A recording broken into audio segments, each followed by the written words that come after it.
Dulu dijuluki Ratu Lawak, kini sudah 4 kali menikah, mundur jadi artis, hidup berubah drastis. Sosok pelawak Ulfa Dwiyanti sempat dikenal sebagai Ratu Lawak Indonesia. Kabarnya kini usai 3 kali menikah, wajah pelawak Ulfa Dwiyanti sering membintangi acara lawak hingga memandu acara sahur. Ulfa Dwiyanti sering muncul di acara yang mungkin masih diingat, yaitu Sahur Kita. Acara Sahur Kita yang cukup populer di tahun 90-an itu dipandu oleh Ulfa dan Eko Patrio.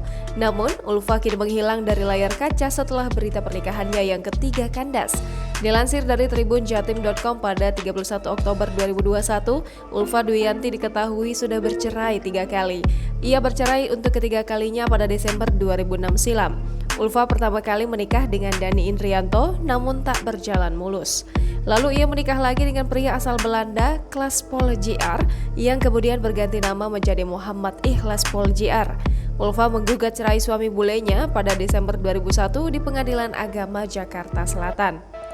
Setelah 2 kali gagal berumah tangga, Ulfa menikah lagi dengan Muhammad Abdul Hakim.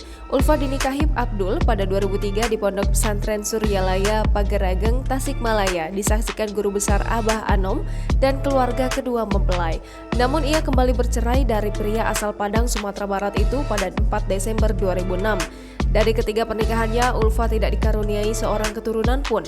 Namun, ia punya 3 anak angkat, yaitu Afa, Syifa, dan Muafa Rizky yang diadopsi bersama Abdul.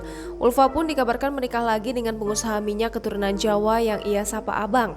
Alasan Ulfa tidak lagi muncul di layar kaca adalah karena ingin fokus mengurus suami.